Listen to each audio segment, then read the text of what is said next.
welcome back to the United Stand as a bid is going in for Joshua Zirkzee from Manchester United. Manchester United are preparing a bid to go in for Joshua Zirkzee. The latest news coming to you on the United Stand from a really good source as Zirkzee transfer to Manchester United heats up, and it looks like he could be going into the 90% club. As the Todibo and Elise deal seem to fade out into the distance, the Zirkzee deal looks like it's very, very hot at the moment. And if I had Mark's hotometer up with me now, I think Zirkzee would be on a 9 out of 10 at this point. But I'm going to get into the news and where this is coming from on Joshua Zirkzee. Is he the right sort of striker? Is it good value for money? Obviously, the agent fees that Manchester United is going to have to pay. Who will start up front for Manchester United, Joshua Zirkzee or Rasmus Højlund? How does this affect Højlund's development with Zirkzee being a young striker? And is this the budget option that Sir Jim Ratcliffe and Ineos want to go for to get the striker done in this transfer window? A very good price realistically, even if you do encounter the agent fees as well. For a proper talent coming out of Serie A, the release clause makes things a lot easier. But welcome everyone to the United Stand. Hit a like in the video and also get in the chat down below. Would you be happy with the Joshua Zirkzee signing? Do you think it's the right signing? Would this be your pick? I know he's been very popular throughout the United Stand community, so I'm excited to hear what you guys have to say.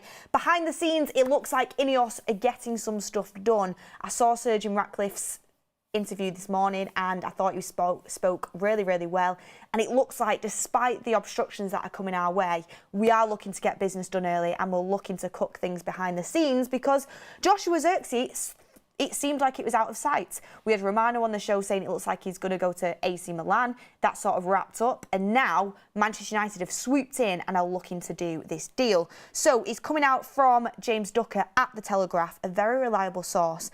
Manchester United are preparing to trigger the £33.8 million release clause in Joshua Zirkzee's contract with Bologna.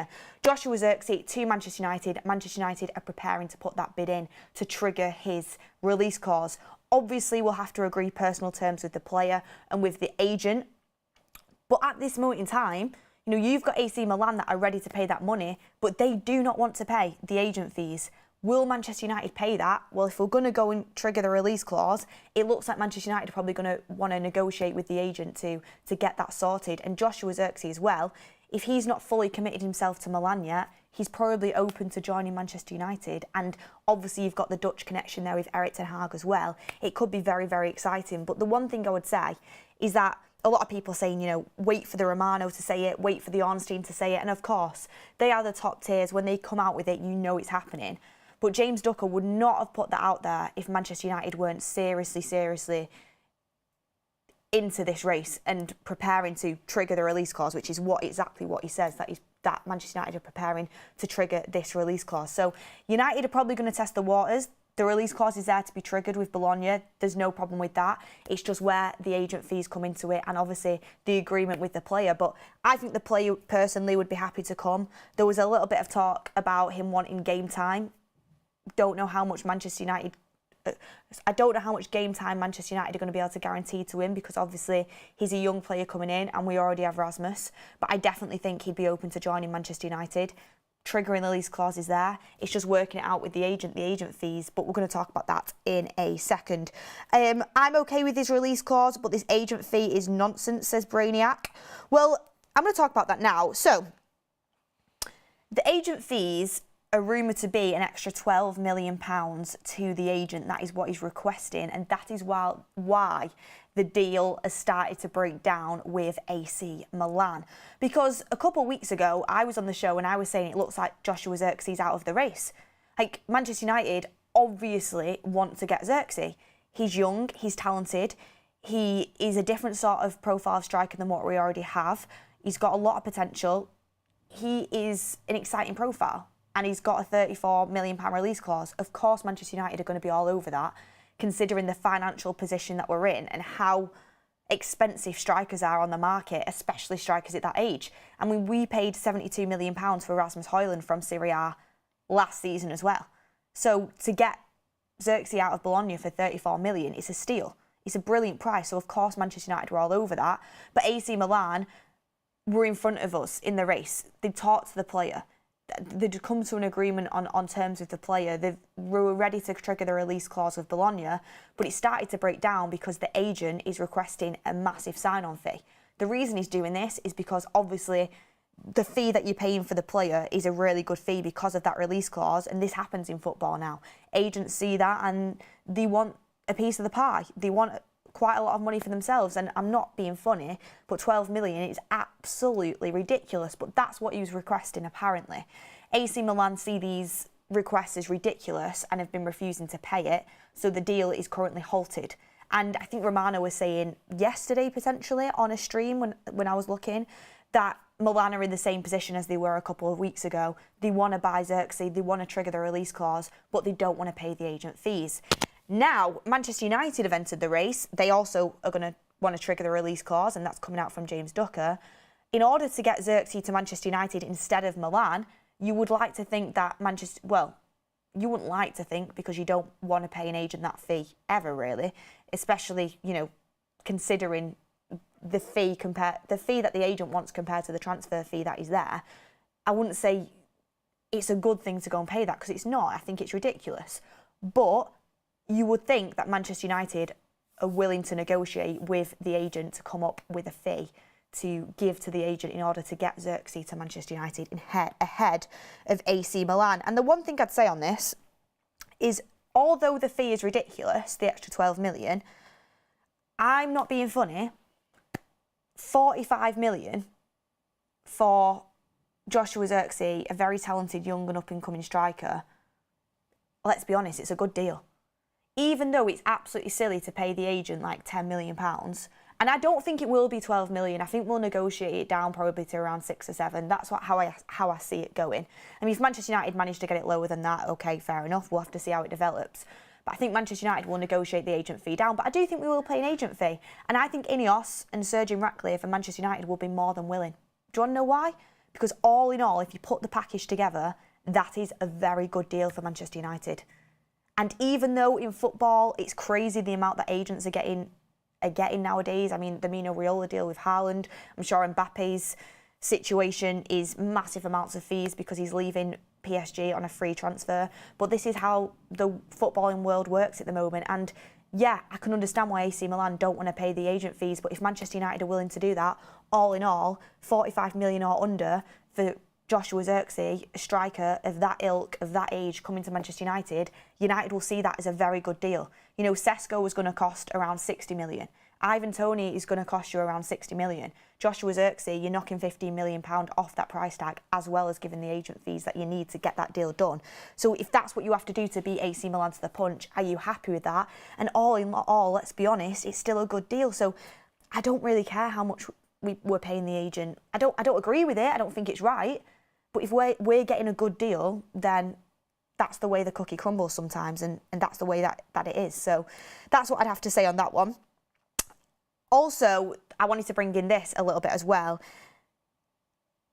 Apparently, I saw something yesterday. I don't know exactly how much truth there is in it, so take this with a pinch of salt, but I did see this rumour flying around, and it was that AC Milan's agent, not AC Milan's agent, it was that Joshua Zirkzee's agent, the relationship had completely broken down with AC Milan, and it's not on good terms.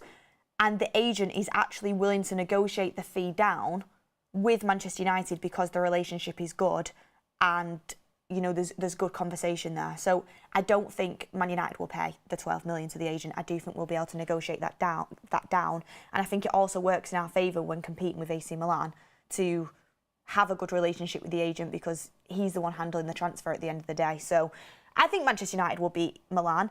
I don't. If it is a race and the player is open to go into either, I think United will win that.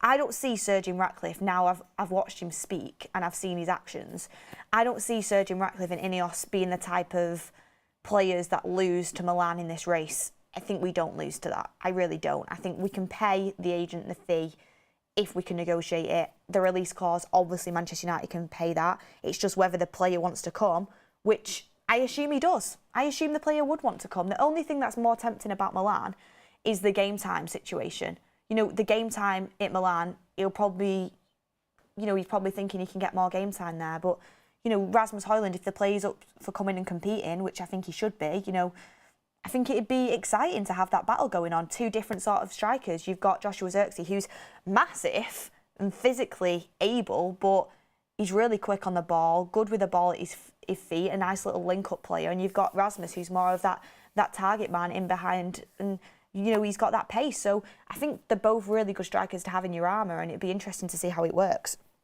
But we'll have to wait to see what Fabrizio's update is on this as well, because I think that's going to be really exciting, and I think you could see that coming any time now, to be honest with you. But James Ducker would not be putting this out if Manchester United weren't highly considering triggering that release clause, which apparently they're preparing to do. Also, a little bit more, it was United are in talks with Zirkzee's camp, which we already know. While they maintain they have other options as well, there is serious interest in bringing Joshua Zirkzee to Old Trafford. Has that Dutch connection with Ten Hag, so I assume, you know, Erik Ten Hag will be able to present the project to him, present what he sees his future to be at Manchester United, which is always good to have. I think Ineos will beat Milan to this if we were seriously in this race. Get in the comments down below what you make of it and what you're thinking about it. It is a risk. It is a risk. You know, we took a risk last year on Rasmus coming in. Rasmus did relatively well, actually pretty well, really well to be fair, in his first season, considering how advanced he is in his career, the very early days, the pressure on him, and the team that he was playing with. To be honest with you, it was a poor season for Manchester United, and he managed to do decently well. And this is another risk, and the reason we're taking that risk is because of the release clause. And in a situation where Manchester United need a striker, two centre-backs, a midfielder, a right winger, you know, we've got a left-back, all these positions we need to spend our budget wisely. And you know, if you're looking at a 45 million package for Joshua Zirkzee, that's money well spent considering the striker market at the moment, how little options there are and how expensive players are as well. So I think it'd be a good deal if he managed to get it wrapped up. But let me know in the comments what you think. I'd have to scout the player a little bit more. I'm going to be honest, I've not seen loads of him, but I know a lot of people are excited by this player and think the talent is massive there. So that's exciting anyway. Last little bit of the show that I wanted to bring in just to kind of finish off, because we will be live on That's Football for the Euros. We've got Slovenia versus Serbia in England's group. Very, very excited. Serbia actually threatening to leave the Euros competition, so that'll be exciting. The last little bit I wanted to bring in is what's coming out regarding Jared Branthwaite in the centre-back situation for Manchester United. And it's coming from Rob Dawson, ESPN, and it is Manchester United will walk away from talks for Jared Branthwaite soon if there is no indication Everton are willing to compromise over a transfer fee. Manchester United have informed Everton that they do not have the funds to spend 70 million or more on a single player this window. First of all, I think it's good that we walk away if the price is ridiculous. I think we can all agree on that. As good as a player Jared Branthwaite is, you shouldn't be paying more than 55 on that deal, in my opinion. Second of all, if we don't have the funds to spend 70 million or more on a single player, you can kiss João Neves goodbye. A lot of people are hyped up about João Neves, but you can kiss that deal goodbye. He's coming out from a good source there in Rob Dawson that United don't have that money to spend. And that's been the rumour anyway. I think João Neves is a bit of a pipe dream. I think he's a fan favourite. I think if Ineos did have an unlimited chequebook, he'd be at United. I think he is definitely the top priority. United love him, they've scouted him. But Benfica's stance on the release clause of 105 million is that they are staying firm on that for this summer. They don't have to sell. And United can't afford that sort of money. So João Neves is over. And I'm getting a little bit worried about the centre-back situation because obviously Tadebo's off. Like, that's off the cards at the moment because of the UEFA rules, which are ridiculous. But I know Mark's already spoken about that, so I won't cover old ground. Tadebo's off. And it's looking like Branthwaite could be off because just to kind of back up this point of Everton not compromising on the fee, it also came in that Everton's stance on Branthwaite will be strengthened if they manage to sell the winger Lewis Dobbin to Aston Villa, with the two currently in talks over a transfer. So, you know, if Everton sell Lewis Dobbin before the 30th of June to comply with PSR rules, that means they don't really have to sell Branthwaite before then. If they've complied with the PSR rules and they've managed to sell somebody else, they could stand a lot stronger on the Branthwaite deal. I know Everton are in a compromising position financially. There's talks of a new owner coming in. I don't know how much that affects it. But if they manage to sell other players before the 30th of June, Manchester United's ambition to sell Branthwaite before the 30th of June, and that sort of hold the ad over Everton, that they thought they could get the deal done for cheap over we will give you money so you can comply with PSR. If they manage to do that without the Branthwaite deal, they can stand strong on that, and they probably will. The only thing I would say is nobody else is coming in and paying 70 million for Jarrad Branthwaite, so they're missing out on money. And next season, you never know what's going to happen. Like, you might miss out on a very decent transfer fee for a player. I suppose Branthwaite is only young, so you'd expect him to keep developing, keep doing well, and the transfer fee will continue to rise, but you never know what could happen. But if Manchester United have to walk away, then they have to walk away. And I am in agreement. If we can't get a deal done for 55 million plus like 5 million in add-ons maximum, I think Man United should walk away from that. But it does worry me to think, where are we going to go? Tadebo's off the table. Branthwaite looks like it could be off the table and it could be getting colder in terms of the hotter meter. Euro is someone that everybody wants us to buy, and I would love it if we bought him, but he wants to go to Real Madrid. Not Everton. Wrong side of Liverpool. Liverpool are also in that race. It's a race that Man United are very unlikely to win, let's be honest. Then where do you go? I mean, there's talks of Gleison Bremer, there's talks of Mark Gahey, there's talks of Inacio, but Mark Gahey, apparently Crystal Palace want about 60 million for him, and that price is only going to go up if he continues to put in very good performances at the Euros, which, I mean, he's playing against Denmark tonight, he's against Rasmus and Wint. That'll be a test for him because, you know, that Wint really looked good in the last game for Denmark, so that'll be a test. But if he continues to perform, his price will keep going up. So we're in a position with the centre-backs now where we looked like we were organised, it looked like it was going to be Branthwaite and Tadebo coming in, and them two players very quickly could be off the table. We need a Varane replacement. I think we need two centre-backs. Right now, I think we're going to end up with one. But who's it going to be? And that's the question. Walk away, don't overpay, says Jill Allington. Tom Meerman says, De Ligt. I don't want to sign De Ligt, I'm going to be honest. Like 5 years ago, I would have loved to sign De Ligt. I don't want to sign De Ligt at this moment in time. If we do sign him, I hope he does really well. I think Ten Hag would be up for it, but I just don't think that's the one for Manchester United at the moment. So, yeah, that's where we're at. But look, everybody, thank you very much for watching. Savage says that Gahey ticks a lot of the boxes, but he's expensive again. Extreme Gaming says, update on Branthwaite. I've just give you it. Do a little rewind about 5 minutes ago and you'll get the current update on Branthwaite. So, yeah, this is where we're at right now. This is where we're at right now, everyone. Get in the comments down below. Would you be happy with Joshua Zirkzee? Where do you see us going with the centre-back situation? It's interesting. What I can say is this transfer window is off to an exciting start, a bit of a shaky start, but we're moving. And we've clearly got multiple targets in different areas.